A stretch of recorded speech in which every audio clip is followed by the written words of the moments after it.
नमस्कार, मैं गौरव जोशी श्रीमती मोहरी देवी तापड़िया गर्ल्स कॉलेज जसवंतगढ़ के इस YouTube चैनल पर आपका हार्दिक स्वागत करता हूं।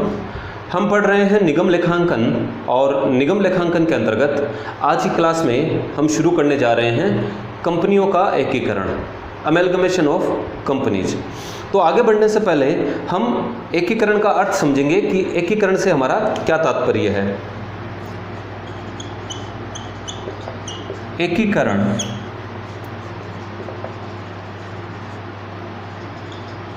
अमेलगमेशन, एकीकरण के अंतर्गत वर्तमान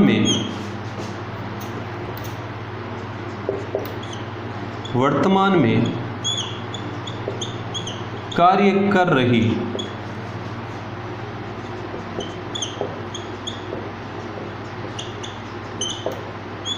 दो कंपनियों का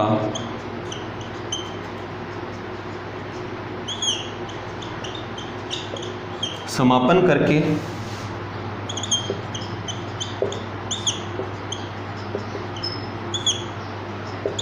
उनके स्थान पर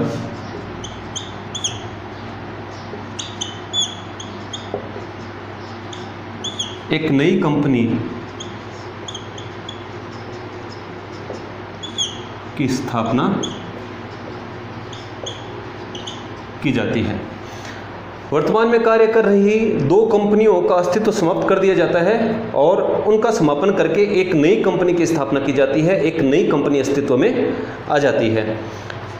उदाहरण के लिए मान लेते हैं कि दो कंपनियां हैं ए लिमिटेड और एक दूसरी कंपनी है बी लिमिटेड। अब अगर इन दोनों का एकीकरण करना हो, अमेलगमेशन करना हो, तो इन दोनों कंपनियों का अस्तित्व समाप्त कर दिया जाएगा, इन दोनों का समापन कर दिया जाएगा और इनकी जगह एक नई कंपनी की स्थापना कर दी जाएगी। और इस नई कंपनी का नाम कुछ भी रखा जा सकता है। उदाहरण के लिए हम मान लेते हैं कि इस नई कंपनी का नाम रखा है ए बी लिमिटेड। तो दो कंपनियों का समापन कर दिया गया और इनकी जगह एक नई कंपनी की स्थापना कर दी गई, एक नई कंपनी अस्तित्व में आ जाती है। और इस नई कंपनी द्वारा इन दोनों कंपनियों के व्यवसाय को खरीद लिया जाता है। इसलिए ये जो नई कंपनी है, ये नई कंपनी क्रेता कंपनी कहलाती है, क्योंकि नई कंपनी के द्वारा दोनों कंपनियों के व्यवसाय को खरीदा जाता है। या ऐसा कहें कि इन दोनों कंपनियों के व्यवसाय को, इन दोनों कंपनियों की संपत्तियों और दायित्वों को नई कंपनी को हस्तांतरित किया जाता है। इसलिए इस नई कंपनी को हस्तांतरित कंपनी भी कहा जाता है। तो जो नई कंपनी अस्तित्व में आई है वो क्रेता कंपनी या हस्तांतरित कंपनी कहलाती है। और ये जो पुरानी कंपनियां हैं जिनका समापन हुआ है, वे कंपनी अपने व्यवसाय को नई कंपनी को बेचती है, इसलिए ये कंपनियां विक्रेता कंपनी कहलाती हैं। या फिर ऐसा कहें कि ये कंपनियां, जिन दोनों कंपनियों का समापन हुआ है, ये कंपनियां अपने व्यवसाय की संपत्तियों और दायित्वों का नई कंपनी को हस्तांतरण करती है, इसलिए ये हस्तांतरक कंपनियां कहलाती है। तो जिन कंपनियों का समापन हुआ है वो कंपनियां विक्रेता या हस्तांतरक कंपनियां कहलाएंगी, और जो कंपनी नई अस्तित्व में आई है वो क्रेता या हस्तांतरित कंपनी कहलाती है। इसके अलावा एक अन्य प्रारूप है एकीकरण का, जिसको हम कहते हैं संविलयन।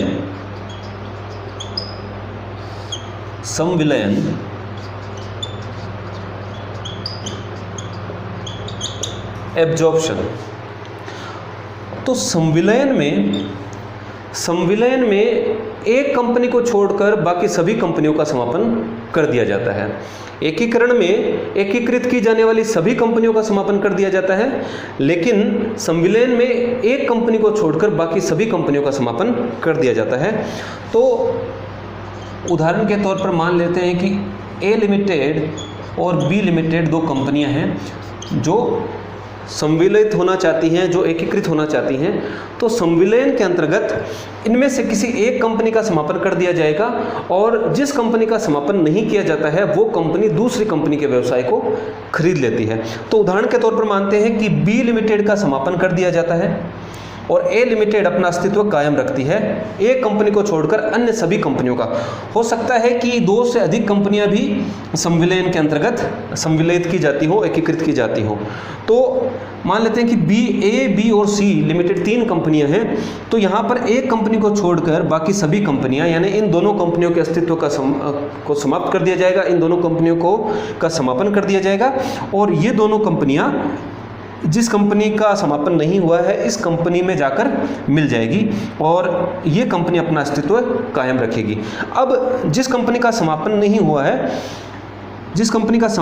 हुआ है, वो कंपनी जिन कंपनियों का समापन कर दिया गया है उन कंपनी के व्यवसाय को खरीद लेती है।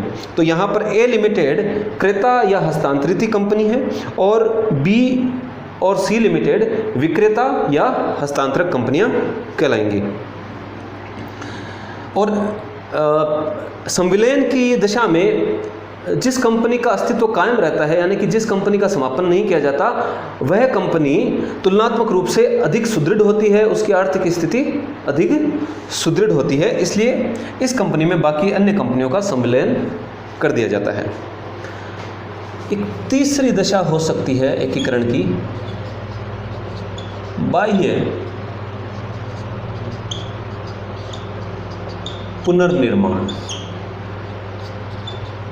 एक्सटर्नल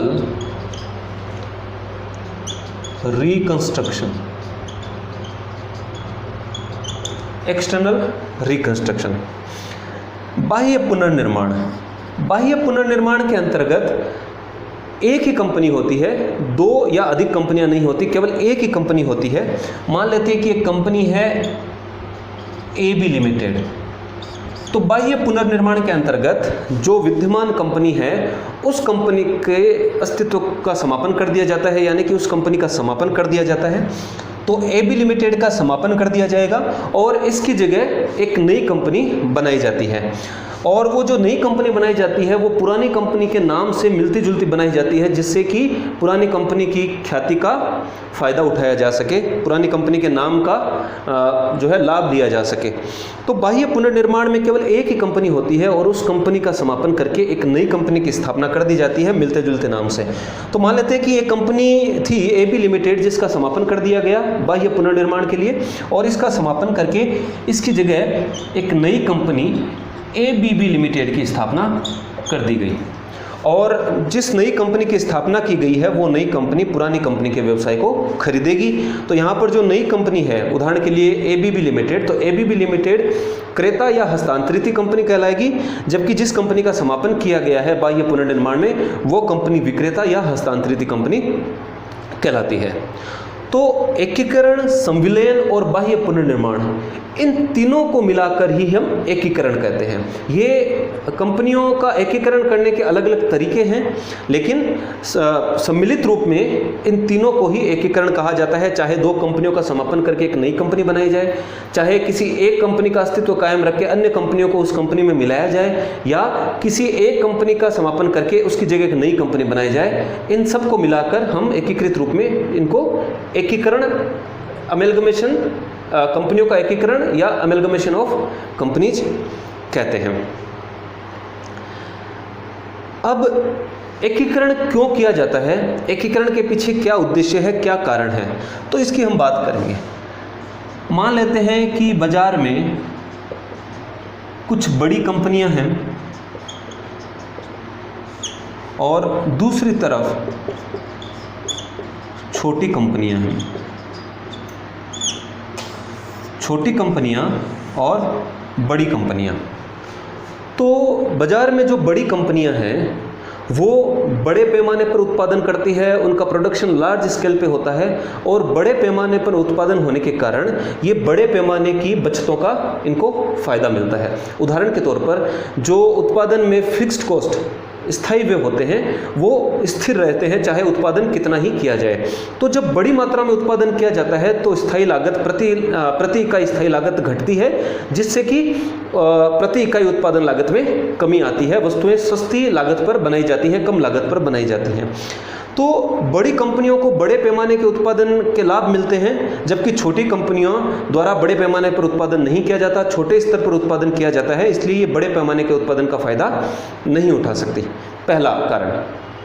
दूसरा, जो छोटी कंपनियां होती है, छोटी कंपनियां पूंजी की व्यवस्था कर पाने में असक्षम होती है, इनको पर्याप्त पूंजी नहीं मिल पाती, क्योंकि जो निवेशक हैं, इन्वेस्टर्स हैं, या फिर जो वित्तीय संस्थाएं हैं, बैंक्स हैं, वो सभी बड़ी कंपनियों की तरफ आकर्षित होते हैं। बड़ी कंपनियों में वो अपना पैसा लगाना चाहते हैं, छोटी कंपनियों में अपना पैसा नहीं लगाना चाहते। छोटी कंपनियों को कुशल प्रबंधक भी नहीं मिल पाते, क्योंकि जो प्रबंधक हैं, कुशल प्रबंधक हैं, वो प्रबंधक भी, वे लोग भी बड़ी कंपनियों की तरफ आकर्षित होंगे, बड़ी कंपनियों का वो प्रबंध करना चाहेंगे, न कि छोटी कंपनियों का। और छोटी कंपनियों को श्रम भी पर्याप्त मात्रा में उपलब्ध नहीं हो पाता, क्योंकि श्रमिक बड़ी कंपनियों में काम करना चाहते हैं, वहाँ पर अच्छी सुविधाएं मिलती है, अच्छी मजदूरी मिलती है, इसलिए श्रम भी बड़ी कंपनियों की तरफ आकर्षित होते हैं। तो छोटी कंपनियों को बड़े पैमाने के उत्पादन का लाभ नहीं मिलता, छोटी कंपनियों को पर्याप्त पूंजी नहीं मिलती, श्रम नहीं मिलता, प्रबंध नहीं मिलते, और जो छोटी कंपनियां हैं, छोटी कंपनियों के पास में आधुनिक तकनीक का भी अभाव होता है, और छोटी कंपनियों की उत्पादन मात्रा कम होती है, इसलिए उनका बाजार पर नियंत्रण नहीं हो पाता, मूल्य नियंत्रण नहीं कर सकती। तो इन कमियों के कारण जो छोटी कंपनियां हैं, वो छोटी कंपनियां आपस में मिलकर बड़ी कंपनी के लाभों को प्राप्त करना चाहती है, इसलिए छोटी कंपनियां एकीकरण का मार्ग अपनाती है। तो इन कारणों से जो है छोटी कंपनियां आपस में एकीकृत हो जाती हैं।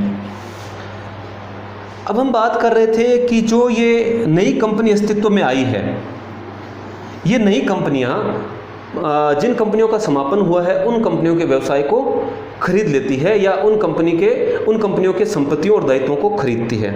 तो जब व्यवसाय को खरीदती है, तो व्यवसाय को भी दो प्रकार से खरीदा जा सकता है, संपत्तियों और दायित्वों का हस्तांतरण भी दो प्रकार से किया जा सकता है। तो एक प्रकार तो होता है विलय की प्रकृति का, जिसको विलय की प्रकृति का एकीकरण कहते हैं। और संपत्तियों और दायित्वों का हस्तांतरण दूसरा हो सकता है क्रय की प्रकृति का, जिसको क्रय की प्रकृति का एकीकरण कहेंगे। एकीकरण से हमारा तात्पर्य एकीकरण, संविलयन और बाह्य पुनर्निर्माण तीनों से है। लेकिन जब जो नई कंपनी बनाई गई है एकीकरण के अंतर्गत, वह नई कंपनी जब जिन कंपनियों का अस्तित्व समाप्त हो चुका है, उन कंपनियों के व्यवसाय को खरीदती है, तो दो प्रकार से खरीद सकती है, विलय के रूप में और क्रय के रूप में। तो नई कंपनी द्वारा जब पुरानी कंपनियों के, यानी कि जिन कंपनियों का समापन हो चुका है, उन कंपनियों के दायित्वों और संपत्तियों को खरीदा जाता है, तो दो प्रकार से खरीदा जा सकता है, विलय के रूप में या क्रय के रूप में। तो अगर विलय के रूप में उन कंपनियों का हस्तांतरण किया जाता है, तो वो विलय की प्रकृति का एकीकरण कहलाता है।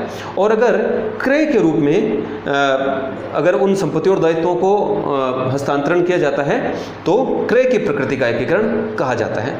तो विलय की प्रकृति का एकीकरण में क्या होता है? तो विलय की प्रकृति के एकीकरण में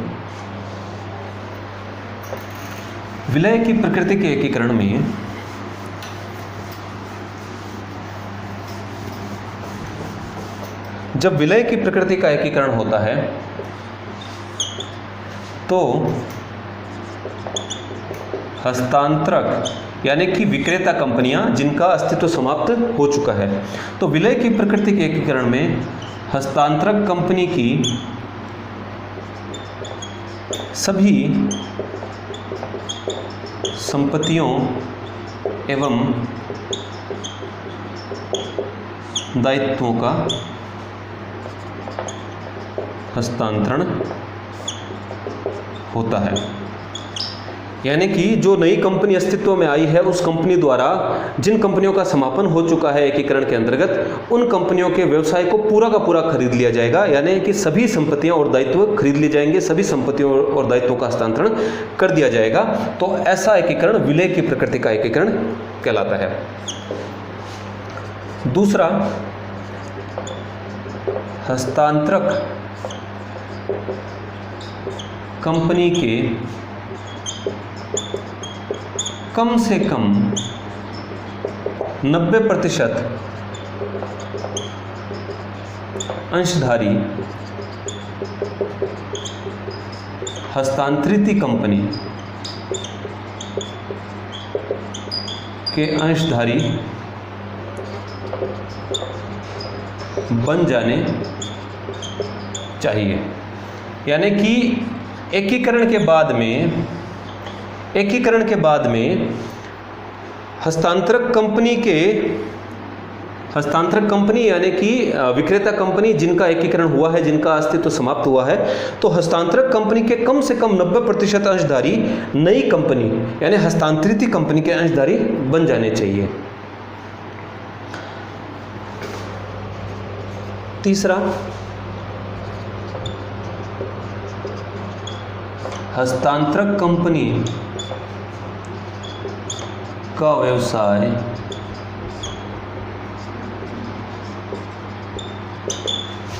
एकीकरण के पश्चात हस्तांतरित कंपनी द्वारा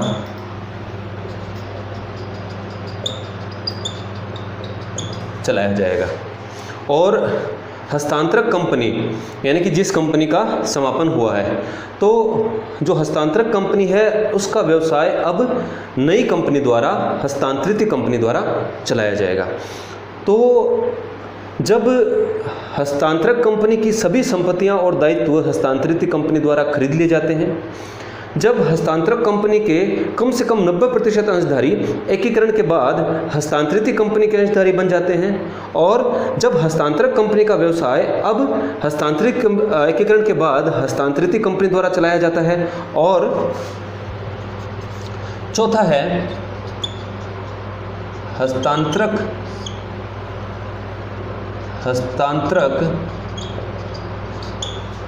कंपनी के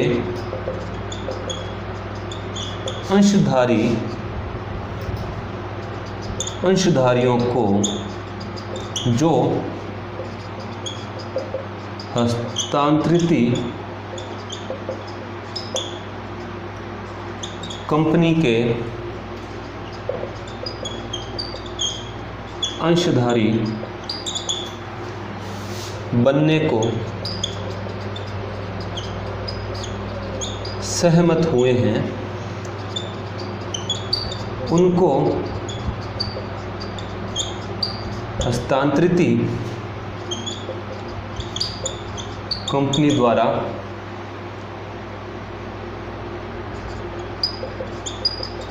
अंशों के निर्गमन द्वारा प्रतिफल का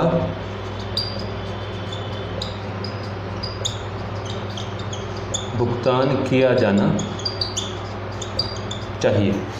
और तो हस्तांतरक कंपनी के जो अंशधारी हस्तांतरित कंपनी यानी कि क्रेता कंपनी में अंशधारी बनने के लिए सहमत हुए हैं, उन अंशधारियों को हस्तांतरित कंपनी यानी क्रेता कंपनी के द्वारा प्रतिफल का भुगतान नए अंशों का निर्गमन करके, हस्तांतरित कंपनी के अंशों का निर्गमन करके ही किया जाना चाहिए। हस्तांतरक कंपनी के अंशधारी ही हस्तांतरक कंपनी के मालिक स्वामी हैं।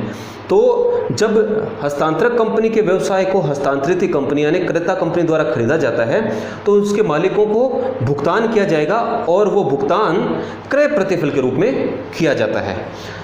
तो विलय की प्रकृति के एकीकरण में ये शर्तें पूरी होनी चाहिए, तभी ऐसा एकीकरण विलय की प्रकृति का एकीकरण कहलाता है।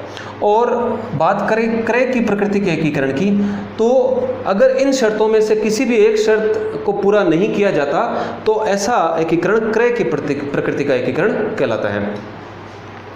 क्रय की प्रकृति के एकीकरण में यह आवश्यक नहीं कि सभी संपत्तियों और दायित्वों को हस्तांतरित कंपनी द्वारा खरीदा जाए, क्रेता कंपनी द्वारा खरीदा जाए। क्रय की प्रकृति के एकीकरण में कुछ संपत्तियों, कुछ दायित्वों को छोड़ा भी जा सकता है, सभी संपत्तियों और दायित्वों का हस्तांतरण होना आवश्यक नहीं है। क्रय की प्रकृति के एकीकरण में हस्तांतरक कंपनी के 90% अंशधारियों का हस्तांतरित कंपनी में अंशधारी होना भी आवश्यक नहीं है। यानी कि कहने का मतलब विलय की प्रकृति के एकीकरण के लिए जो शर्तें हैं, अगर उन शर्तों में से किसी भी एक शर्त की पूर्ति नहीं होती, तो फिर ऐसा एकीकरण क्रय की प्रकृति का एकीकरण कहलाता है। अब हम बात करेंगे क्रय प्रतिफल की।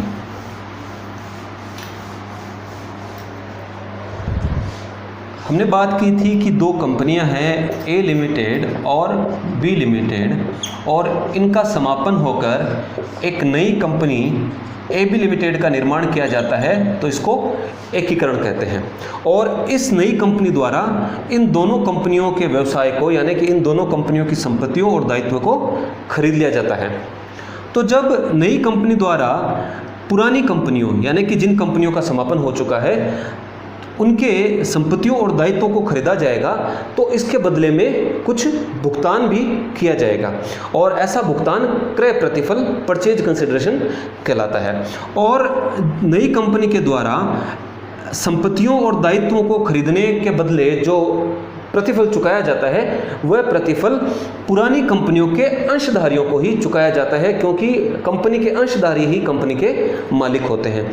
तो अंशधारियों को किया गया भुगतान, चाहे अंशों के रूप में हो, नगद के रूप में हो, किसी अन्य प्रतिभूति के रूप में हो, या किसी संपत्ति के रूप में हो, तो अंशधारियों को किसी भी प्रकार से किया गया भुगतान क्रय प्रतिफल कहलाता है। हस्तांतरक कंपनी, यानी जो कंपनियां अपने व्यवसाय को बेच रही है, जिन कंपनियों का समापन हुआ है, तो हस्तांतरक कंपनी के अंशधारियों को अंशों के रूप में, नगद के रूप में, अन्य प्रतिभूतियों के रूप में, या किन्हीं संपत्तियों के रूप में किया गया भुगतान ही क्रय प्रतिफल कहलाता है। हस्तांतरक कंपनी के लेनदारों या ऋणपत्रधारियों को अगर नई कंपनी के द्वारा किसी प्रकार का भुगतान किया जाता है, तो वो क्रय प्रतिफल नहीं माना जाता है। तो आज की क्लास में इतना ही। कंपनियों का एकीकरण से संबंधित हमने परिचय पढ़ा, कुछ शब्दों के अर्थ हमने अगली क्लास में हम एकीकरण का लेखा किस प्रकार से किया जाता है उसकी बात करेंगे। तो आज के लिए इतना ही। मैं आशा करता हूं कि आज की क्लास में हमने जो भी पढ़ा आपको अच्छे से समझ में आया होगा। इस वीडियो को लाइक कीजिए, शेयर कीजिए, हमारे YouTube चैनल को सब्सक्राइब कीजिए। धन्यवाद।